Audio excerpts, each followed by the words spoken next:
Boom. Here we go. Hello, ladies and gentlemen. Welcome to another Magic Gaming Esports Academy, sponsored by Florida Blue. I'm Harris Rubenstein, back with you as your host. Today, we have another very special guest, a man from a very different side of the industry than what we've talked to so far, but a guy I'm very excited to talk to. This is Chris Spikoski. Gonna not ruin his last name, give him the respect he deserves. He's the co-founder and CEO of the Coalition of Parents in Esports. You may know of it as COPE. A hilarious name. Before we get into anything, having a company called Cope, big W, because when I heard about it, I thought that was hilarious. But first off, thank you for coming. We appreciate you coming by. How are you doing on this fine Tuesday? I'm doing well. Thanks for having me. And great to meet you. Great to be here. Yeah, perfect. Well, let's get right into it. You know, Cope has been a decent force in the esports industry now for a little while. It's created quite the name for itself. I think whenever people see the word parents next to esports, they kind of pause a little bit, but it seems like you guys have kind of taken the right angle at this. But well, you personally, Chris, how did you get into esports? How did this all start for you? Well, I mean, personally, I was a casual gamer growing up. I had my NES. Didn't go back as far as Atari, but we're not gonna go there. It's kind of far back, dating myself. But yeah, NES, Sega, you name it, I was playing it growing up. When my son was 10, we always gamed in our household. It was very competitive. When he was 10, he came up to me. He was very definitive. He was like, "Dad, I'm going to be a YouTuber. I want to create content. This is what I want to do." And he was very determined and dead set on that. That's what he was going to do. So I kind of just took a step back and realized that it was time for me to really just kind of embrace it and learn as much as I can and be there to support him. Same way I did with Little League, same way I did with soccer. I was his coach. I was right there on the sidelines, cheering him on, rooting for him. And it hit me. It was like, why not support him the same way I did with traditional mainstream sports?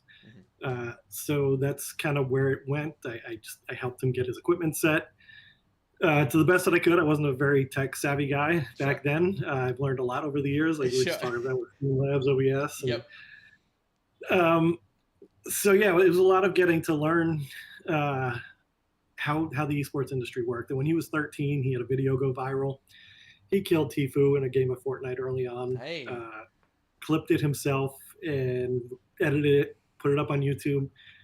Within a week, he had a couple 100,000 subscribers. I remember very distinctly, he was away camping with his mom, and he went camping like 3 days after he posted this video, and he would text me like every hour. He's like, "Oh my God, Dad, I'm up to 50K. Oh my God, it's up to 70K."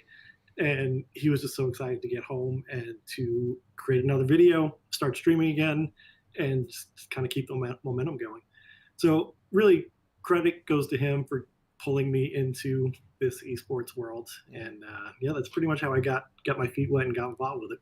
Yeah, well, welcome to the esports world. As we welcomed Avner, the new Magic Gaming employee, to Right. the industry right out of college, making us feel old. But like I said, there's a parents plus esports again is like it's gonna cause a lot of people to stop. But like, why did you start Cope? Like, was there something in the industry you saw that was missing? Did you feel like compelled to like find a way to give back? Like, what caused the beginning of this?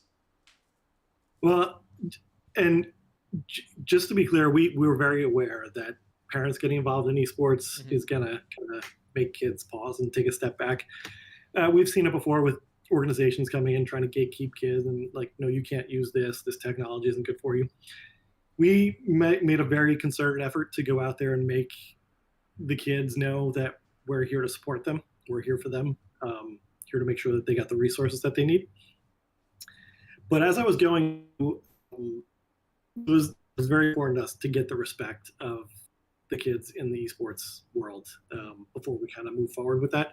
Because if we didn't have their respect, we weren't really going to get anywhere as an organization. So going back before Cope started, when my son first started getting into streaming and gaming, and he went viral, like making my rounds, going to TwitchCon, going to meet and greets, I realized very quickly that there weren't a whole lot of resources for me as a parent. I had parents coming up to me, like kids were lining up to meet my son. their parents were lining up to meet me and asking me questions like, what is esports? Like, can you have a career here? How do you manage your kid's social life and his schoolwork? And I had no resources to point them to other than my own experiences, which I happily did and spoke to them about. But when I met parents at the other pro parents at the Fortnite World Cup, I met the other co-founder, Shay Williams. Her son Duster is a gamer, content creator as well. We all realized we had very similar experiences. No resources. A lot of parents coming to us for help, for guidance, for those resources. So we decided to band together. We created a tight-knit community on Twitter. We had kids like tweeting at us advice, and it was one day, June 2020. A kid tweeted at all the parents, like, "Why do you support your kids, and how do I get my parents to support me?" So it was very clear that there needs to be more parent involvement in the scene, and kids need to understand that their parents are there to support them.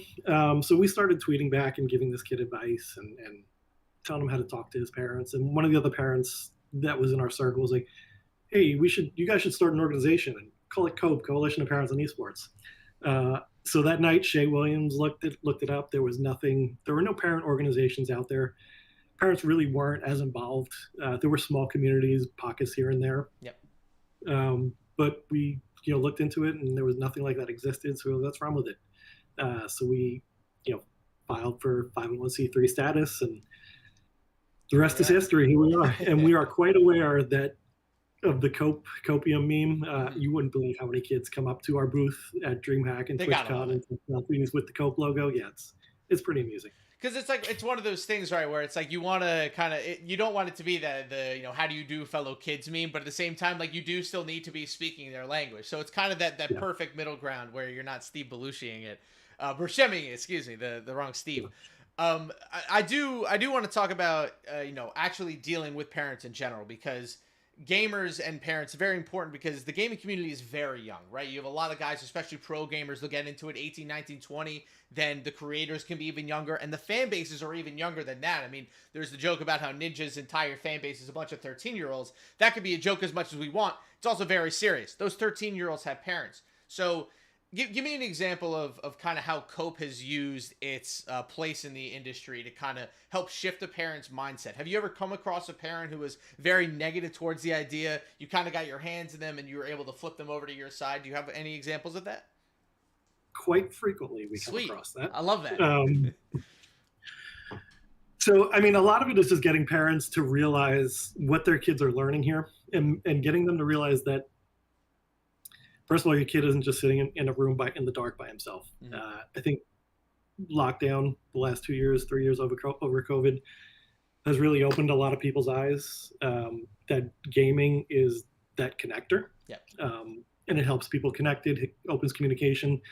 So we use that as a springboard to kind of go into, you want to better your relationship with your kid, like learn from them, game with them, interact with them, let them open up to you.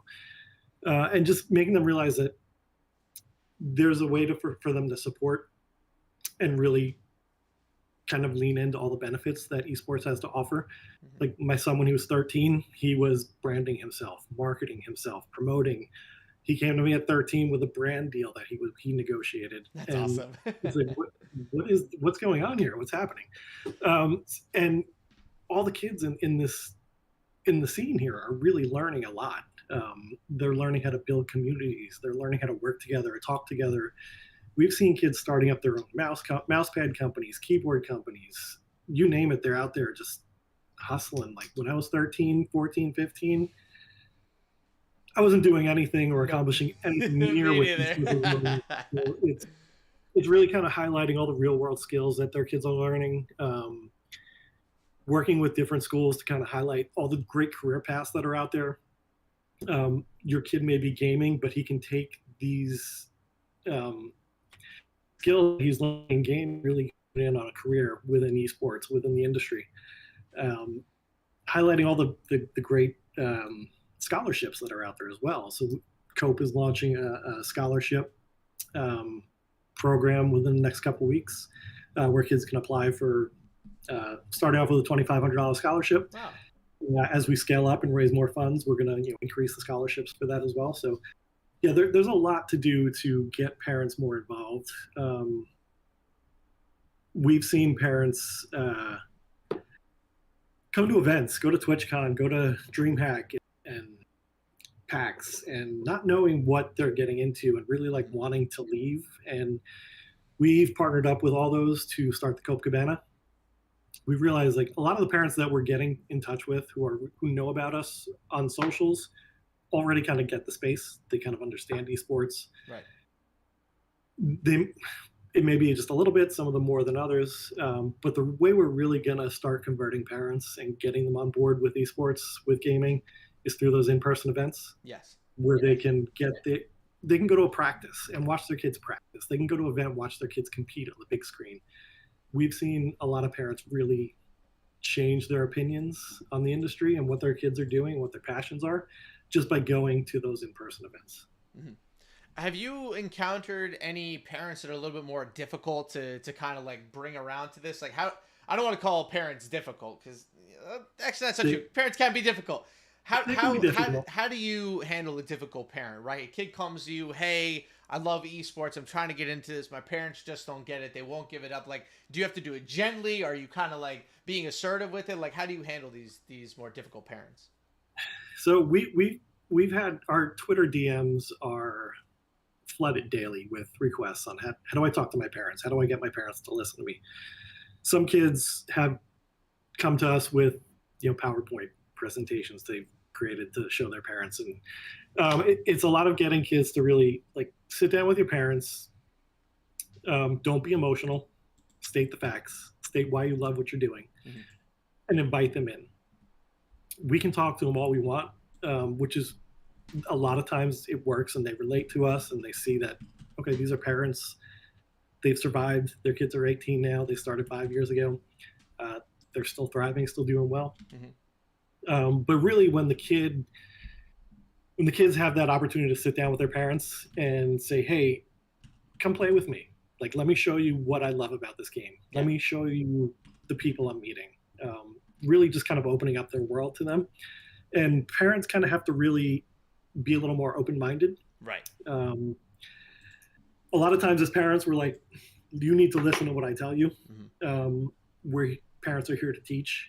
But when a parent has that ability to kind of take a step back and let their kid teach them, it can really go a long way and open up some eyes to that. On the other hand, we've seen parents like who just don't get it and absolutely flat out refuse. There was this one Canadian pro player. His parents, he won over 60 grand. Wow. In Fortnite. Whoa. His parents refused to let him claim any of that money because they felt Epic Games was a scam, and that they were going to steal their identity. And we tried talking to them; they just wouldn't listen. He still has 60 grand that he can go collect. He still competes because he loves competing. I think he'll be 18 soon, so he'll be able to claim it no matter what. Yeah, claim it himself. But there are those cases where they just don't want to listen. But it's still just about being persistent and really highlighting the great things that are coming out of here. Hey, on the bright side, I'd much rather just randomly walk into 60 grand as an 18-year-old than have it when I'm like 15. Like, what is a 15-year-old gonna really do 60 grand? But when I'm 18, it's like, all right, I'm gonna go buy a car. I'm gonna go put a down payment on a house. Like let's get really frisky with it.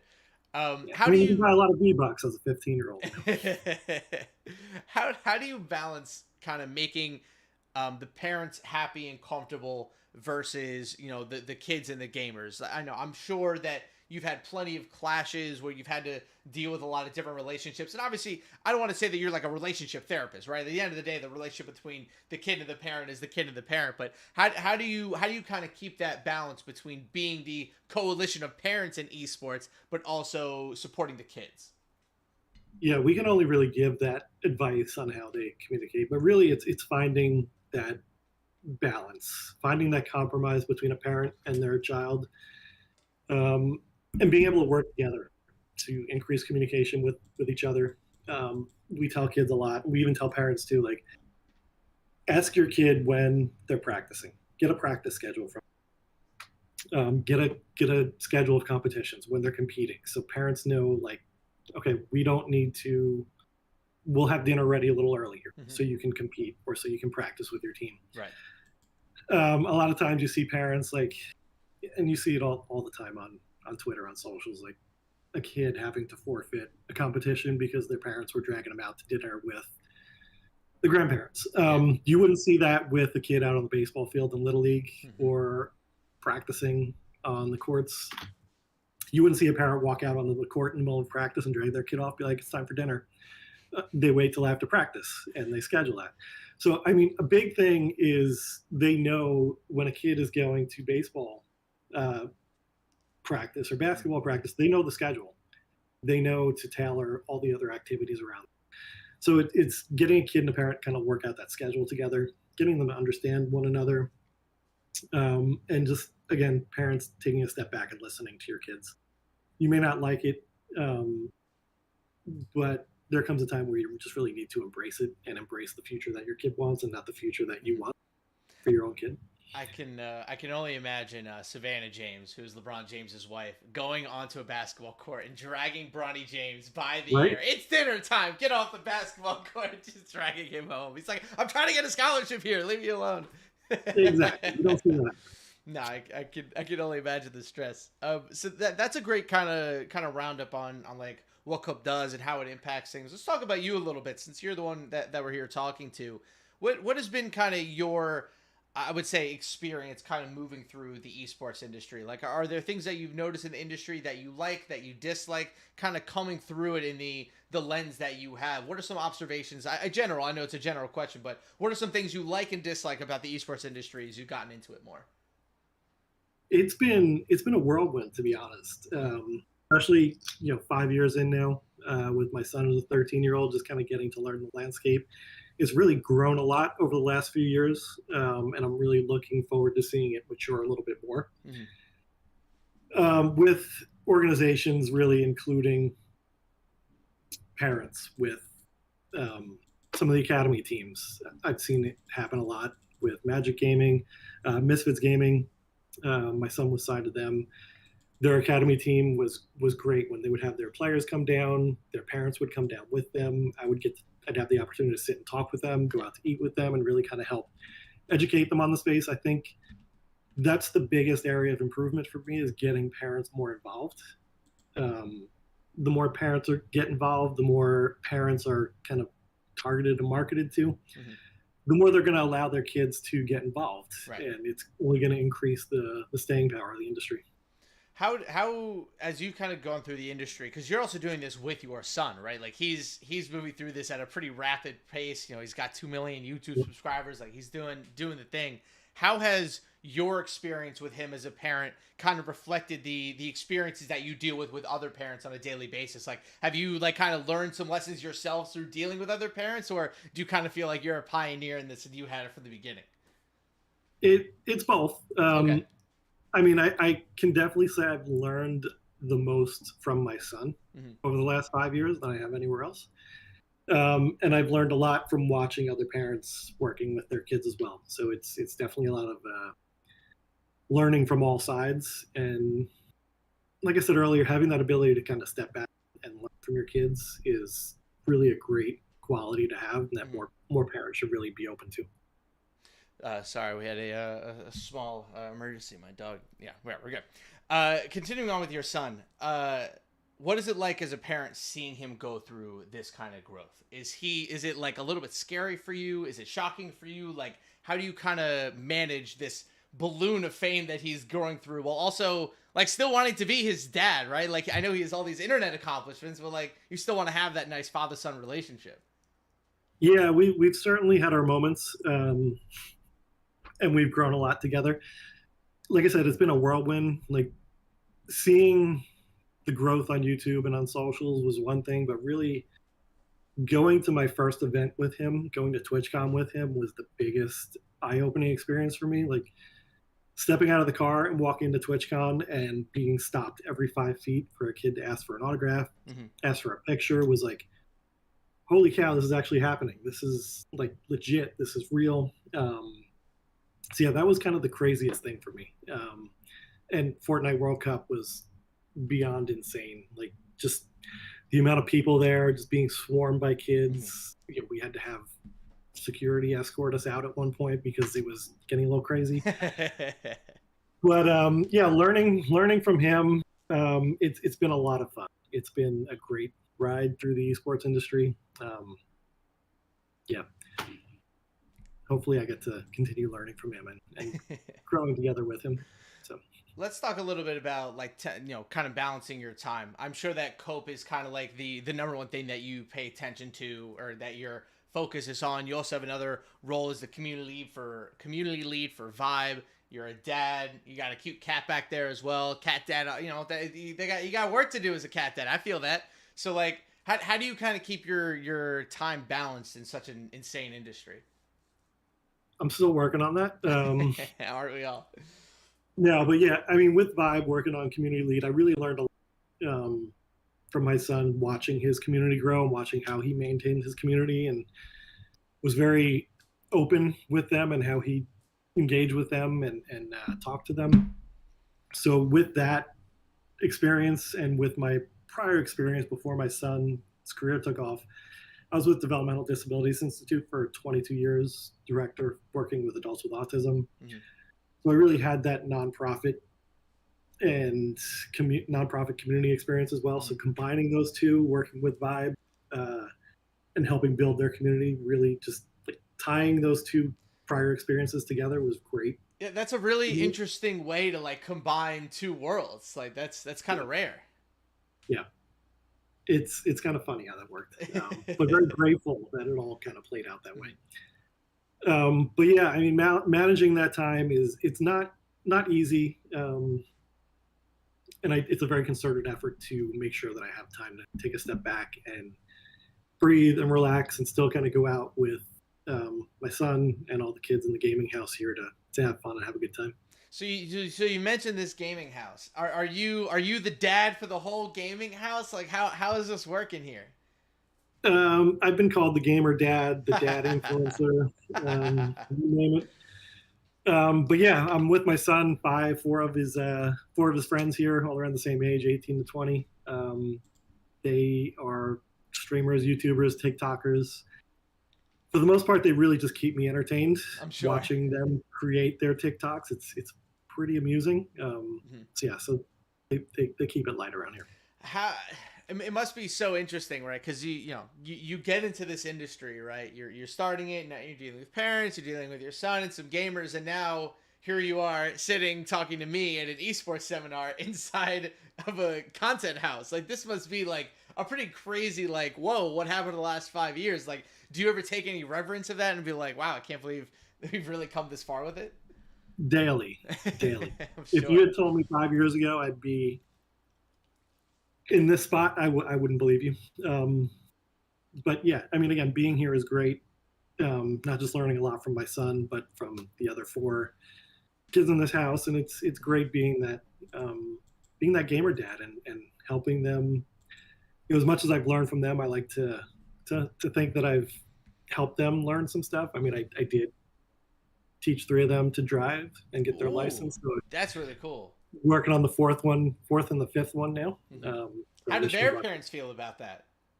they are all very trusting of me, which is great. Okay, yeah, it must Um, be. Open communication with them, and they're all very appreciative. And same here, appreciative and thankful for their support as well. Well, this is a perfect. You could not have allied this easier for me to oof talking about mental health. Now knowing that you are a dad living in a gamer house, let's talk a little bit about mental health. Let's start with mental health as it relates to cope, right? You're working with these kids, you're working with these parents. You yourself are kind of, I don't want to say taking in their issues and making it your own, but you have to balance a lot of different emotions and a lot of different things being thrown at you while you're dealing on that side of things. How do you maintain your mental health? How do you kind of keep those emotions in check and make sure that you're giving people the information they want without getting too frustrated with them? So managing my own mental health is something that I put a lot of work into, Mhm. and I think everybody should really focus on that. Taking that time for yourself. Like I have my drum kit back I here. I see it. I love play the lights music going on. frequently. Yep. Um, So yeah, playing music, taking that time for myself, playing music. I go for walks daily. Um, my son's trying to get me to meditate right now. He Hey. meditates as well. Something I'm thinking about. Um, but yeah, like I said, taking that time for myself, taking that time to just breathe and relax and refocus, going for walks, working out. Something I should be doing more of. Uh, but yeah, just keeping, um, making sure I know my limits and know when I need to take a step. Mhm. How do you I'll ask about Cope again. I'm just so interested by the gamer house dad thing. This is so interesting. How do you help manage the kids' mental health? Because this is living making a living off of the internet is not a non-stressful thing. In fact, it's incredibly stressful because you have instantaneous reaction to everything that you do. And they're 18 to 20, like you said. I'm sure they're all just like they're all in it. Like, how do you kind of help them manage their mental health in this kind of era of instantaneous fame? So secretly behind the scenes, one of the biggest reasons we started Cope was because of the toxicity that Mm-hmm. was in esports. I saw it firsthand with my son. He dealt with a lot of toxicity, um, and making sure I talked to him, making sure he knew I was there, was very important to me. And speaking with just getting to know Shay, the other co-founders, and the other parents, the more parental involvement, the more parents know what their kids are doing online, there's a good chance that toxicity is going to decrease a little bit. They get to hold their kids accountable. It's still always going to be there, but making sure that parents are there to talk to their kids to help guide them in the right direction is very important. Mm-hmm. Um, as for the kids here, like I said, growing up with my son growing up, and he always knew I was there to talk to him, and it was really like there were times where he would rage after an event that he didn't place in, didn't do well, and I would run in there and be like, "Oh my god, are you okay? Like, let's talk." And like, I realized very quickly, like that wasn't the best thing for me to do. Um, and I've even told parents this, like, if you hear your kid raging, give them a minute to relax. Yes. When I'm raging, like I don't want people in my face like, "Are you okay? What's the matter? Let's talk about it." Like, Mm-hmm. give me some time to decompress, to absorb everything, and then so I let my kid just kind of go and gave him that moment to breathe. But he knew I made sure he knew that I was there for him to talk to. Right. Hey, when that adrenaline's high, you're in the middle of a game, a clutch situation happens, you lose. Oh man, the blood is boiling. I don't want to talk to anybody, like especially because they come in No, like, "Relax, you're okay." Don't tell me to relax. yeah, no, I'm not okay right now. I'll be okay in 5 minutes, but I'm not okay right Yeah. now. So yeah, it's a lot of just understanding your kid and knowing their limits and being able to kind of like step back and let them give them some space to process before you intervene and talk to them or Mm-hmm. letting them come to you to talk to you. And like the kids here, uh, exercise is a big thing for all of them. Um, all but one of them right now work out, Mm-hmm. working on the fifth one right now. But again, when my kid was younger and I had to pull him out of school and we were doing online schooling, I made it a point to put that exercise, an hour of exercise, whether it would me bringing him to the gym or me going for a walk or a bike ride with him. Mm-hmm. Not, it's very important to get the exercise, but it's also good to just not to be physically fit, but it also helps you be mentally fit as well. Mm-hmm. Gives you a chance to reset. And he was 13, 14. He didn't want to go to the gym. He didn't want to exercise. Um, so he put up a stink about it. But over time, it started to become ingrained in him. Like, hey, this was good for me. Like maybe I kind of need this. And he started working out by himself. He started going to the gym by himself with his friends. And it got to the point where we have a home gym here now Oh, in our house. cool. That's They effective. all, yeah, they all get together. They all work out together. And that's how they start their day. They start their day. They wake up. They go into the home gym. They work out, and then they eat, and they all eat well. That's a really important thing. The three big things for me are eating well, exercise, and sleeping well. Ooh, that third one. That third one's a big one. Talk to me a little bit That about sleep. Yeah, that's a tough one for kids to really want to do and Mm-hmm. know that they need. They want to sit there and be like, I need to practice. I need to be gaming 24/7. I need, even if I'm up at 4 in the morning, I need to be up practicing. Getting your kid to realize that's not the most efficient use of your practice time is really tough, especially when all their friends are doing it. But again, over time, my son started to know his limits, and he knows he needs 8 hours of sleep or he cannot function, and he's cranky and grumpy. Um, so yeah, that's been a really important thing. Making sure not just my son but the kids in the community know that sleep.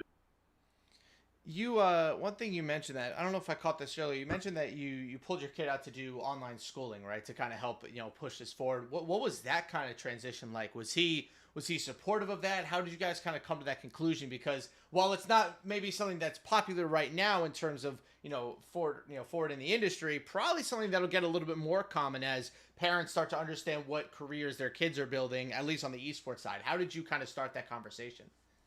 So my son had been wanting to go be homeschooled or go online schooling for years. Mm-hmm. He dealt with like really bad social anxiety. He's a very shy, very reserved kid, very anxious in school. Sure. Didn't really have a lot of friends. He had acquaintances, but didn't really have a lot of friends. Um, and I realized like once he started gaming, once he started streaming, and he age where he could stream, once he hit record, once he hit go live, his personality would change. Just like that. Like you could see Came alive. how comfortable he was behind the camera, creating content, entertaining people. So when the time came, and he was like, about like a few months before the summer before he went into ninth grade, he made it 4 days in school, 3 4 days in school in high school. He came home one day, he's like, Dad, I can't do this anymore. I can't focus. I've got kids chasing me around the school, screaming my name, standing up in the middle of the class, yelling skeptic. Like, he's like, I'm not going to learn anything. So I was No. like, all right. Like, I was very hesitant to pull him out of school prior to that, just because I didn't really have the time with work, being a director for anywhere from 10 to 15 group homes at a time. I didn't really have the time to dedicate to that. But Right. when it really was starting to affect him in school, it was time to pull him out. Huge adjustment, not just for me, but for him as well. Because Right. here I was, going from his dad to his manager, his agent, his photographer, videographer, social media manager, and teacher. Oh boy. We definitely butt heads quite a bit. I'm sure. It took a little while before we both came to an understanding on how each other really was going to work and how we're there to really support each other. Mhm. But once we got to that point, we were good.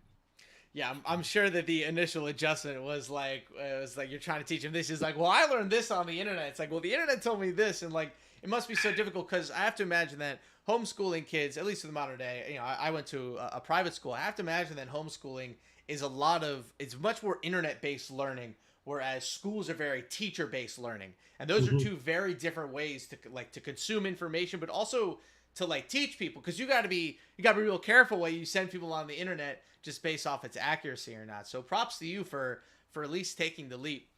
One more question about mental health that I wanted to Yep. run past you before we kind of enter the last part of this. um, you've kind of entered into this kind of crazy area where you're dad at this gamer house, you're running cope, you kind of maybe people will look up to you as a leader. Do you have times where you don't necessarily feel like that kind of guy and you kind of have to bring yourself out of it? And I know that we've talked to a couple people in the industry who not necessarily have confidence issues, but might even be like, I think the term is like imposter syndrome, where they're like, oh, like I shouldn't be doing this, somebody else should be doing this. How do you kind of deal with those thoughts if they do come around, because everybody is different? Yeah, I have those thoughts daily. Mm-hmm. Always questioning myself, Sure. even jumping from job to job and working with Vibe and running lead on Vibe as well. It's like there are several times throughout the day where I question like what am I doing here? Why am I the person that people are going to listen to or asking for advice? Um, Thankfully, I have a good support system. Mm-hmm. My son, co-founder, friends around me who kind of reinforce the fact that like I've been here, I've done this before, we've all done this before. We can really help other people out who are new to this and experiencing this for the first time. It's confidence is not easy to come by sometimes, but you just got to keep plugging through and keep power, because guaranteed everybody feels the same way, whatever that they're doing. You do have an added boost. Having a bunch of 18-year-olds around you, hyping you up constantly, must be a pretty easy confidence boost if you need Not it. gonna lie, it helps. It helps. Let's shift gears here. Let's start talking about the future. I've talked about the past. I talked about your present. Let's talk about the future a little bit of this industry, because esports, I mean, it is in a very delicate time, right? You have companies who are kind of in the middle of layoffs, a bit of a readjustment based off of where the economy is financially, whatever it is. I try to ask this to all the people that we bring on. What do you see for the future of esports? And let's say you're made czar of the industry. What is one change that you would make to improve this industry overnight? On the spot. Oof, Take your time. Take your time. It's a very loaded question, but I know that a good answer is coming, so I'll give you time to think. Really got to be careful with what I say here. I don't want to alienate any partners. No. But honestly, it's really targeting parents, getting them more involved. One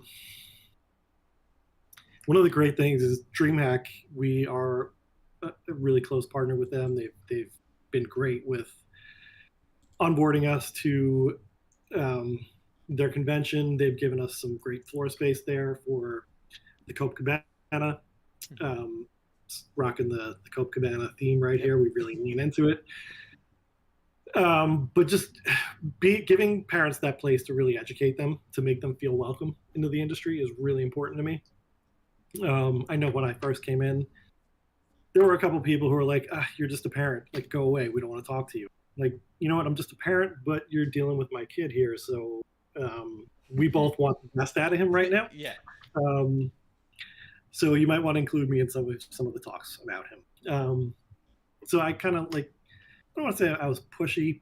I'm sure people saw me as being pushy, but if they had kind of opened up and embraced it a little more, Misfits Gaming, I keep going back to them.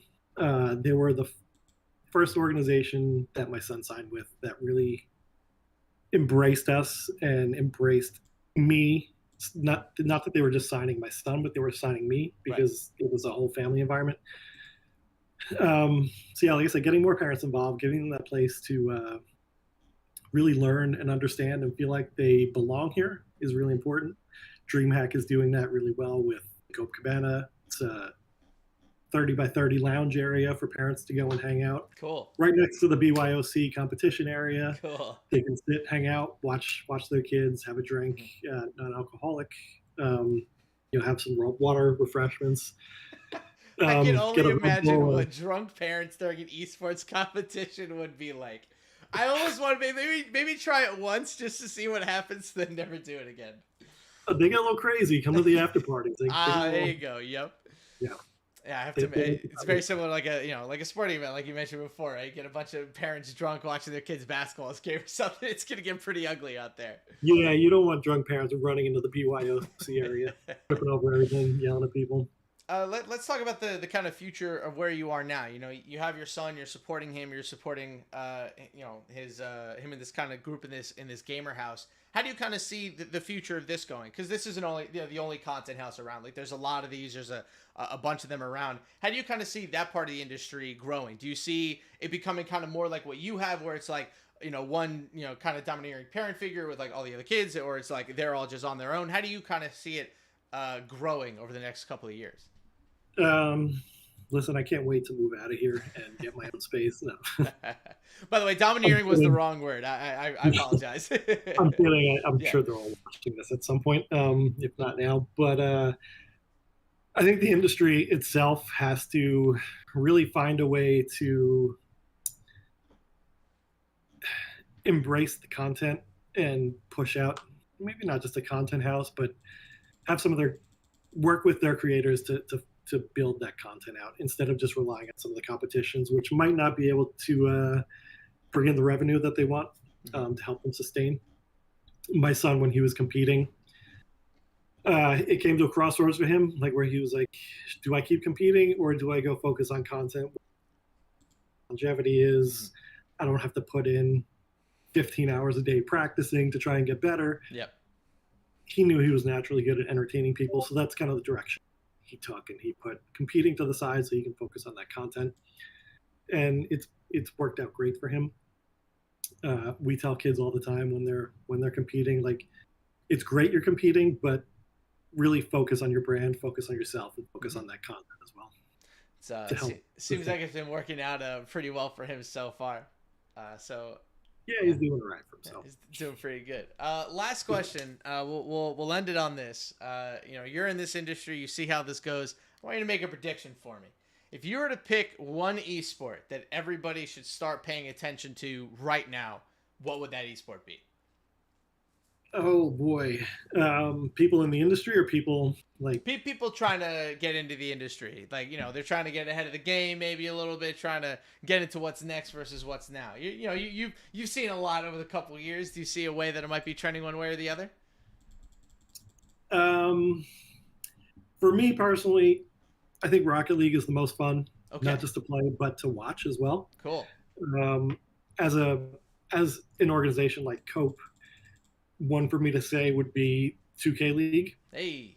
I'm not just saying that because not I'm biased here at all, man. No, not at all.